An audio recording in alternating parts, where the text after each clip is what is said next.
അപ്പോൾ നമ്മൾ ഇന്ന് വന്നിട്ടുണ്ടാക്കാൻ പോകുന്നത് ഒരു പ്രോൺസ് ബിരിയാണിയാണ്. ഞാൻ നെയ്മീൻ അന്വേഷിച്ചാണ് മാർക്കറ്റിൽ പോയത്, പക്ഷേ എനിക്കത് കിട്ടിയില്ലായിരുന്നു. സാധാരണ നമ്മൾ ബിരിയാണി എന്ന് പറയുമ്പോൾ എപ്പോഴും ചിക്കനും മട്ടനും ബീഫൊക്കെയാണ്. പക്ഷേ നിങ്ങൾ കഴിച്ചു നോക്കിയിട്ടുണ്ടെങ്കിൽ അറിയാൻ പറ്റും, ഏറ്റവും പെട്ടെന്ന് ഉണ്ടാക്കാൻ പറ്റുന്നതും വളരെ ടേസ്റ്റി ആയിട്ടുള്ളതും ഫിഷ് ബിരിയാണിയാണ്. അപ്പോൾ നമ്മൾ പ്രോൺസ് വാങ്ങിച്ചിട്ട് വന്നു. അതിൽ ബിരിയാണി ഉണ്ടാക്കുന്നതിൽ ഏറ്റവും വലിയ ടാസ്ക് ആയിരുന്നു ഈ പ്രോൺസ് ക്ലീൻ ചെയ്യാന്നുള്ളത്. അത് ഞാൻ ക്ലീൻ ചെയ്തെടുത്തു. അതിനുശേഷം ഞാൻ 1/2 ടീസ്പൂൺ മഞ്ഞൾപ്പൊടിയും മല്ലിപ്പൊടിയും, 1 ടീസ്പൂൺ മുളക് പൊടി, 1 ടീസ്പൂൺ കുരുമുളക് പൊടി, ഒരല്പം ചുറുക്ക, കുറച്ച് വെളിച്ചെണ്ണ, ആവശ്യത്തിന് ഉപ്പ്, ഇതെല്ലാം കൂടെ മിക്സ് ചെയ്തിട്ട് നമ്മുടെ ചെമ്മീനും അതിനകത്തേക്ക് മിക്സ് ചെയ്ത് കുറച്ച് നേരത്തേക്ക് അതൊന്ന് മാരിനേറ്റ് ചെയ്യാൻ വെച്ചു.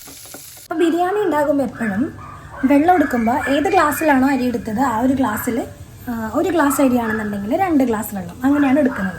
പക്ഷെ ഇന്ന് ഞാൻ കുറച്ചധികം വെള്ളത്തിലിട്ട് വേവിക്കാമെന്ന് വിചാരിക്കണം. കാരണം ലാസ്റ്റ് സാധാരണ നമ്മൾ ബിരിയാണി ഉണ്ടാക്കുമ്പോഴേക്കും വറ്റിച്ചെടുക്കാറാണ് പതിവ്. വെള്ളം കറക്റ്റായിട്ട് വെച്ചിട്ട് അരി കറക്റ്റ് വെന്ത് വറ്റി വരും.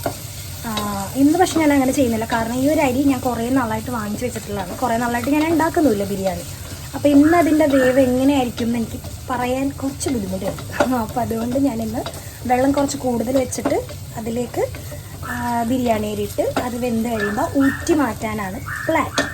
അപ്പം നമ്മൾ റൈസ് പാകം ചെയ്യുന്ന പാത്രത്തിലേക്ക് കുറച്ച് ഗീ ഒഴിക്കുക, പട്ട, ഗ്രാമ്പു, കരയാമ്പു, ഒരു സവാള, ഇതൊന്ന് മൂത്ത ശേഷം കുറച്ച് വെള്ളവും ഒഴിച്ച് ഉപ്പ് ഇട്ടിട്ട് അതൊന്ന് തിളയ്ക്കാൻ വയ്ക്കാം.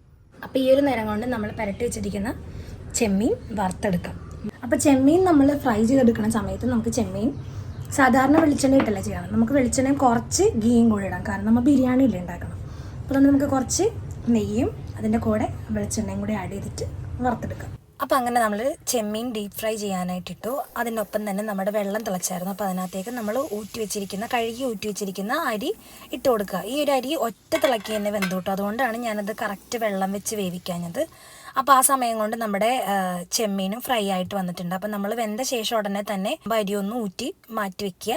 അതുപോലെ നമ്മുടെ ചെമ്മീനും വറുത്ത് മാറ്റി വെക്കുക. എന്നിട്ട് നമ്മൾ സാധാരണ ചെയ്യാറുള്ള പോലെ തന്നെ കിസ്മിസും അണ്ടിപ്പരിപ്പും അതുപോലെ സവാളയൊക്കെ വറുത്തെടുക്കുക ബിരിയാണിക്ക് വേണ്ടത്.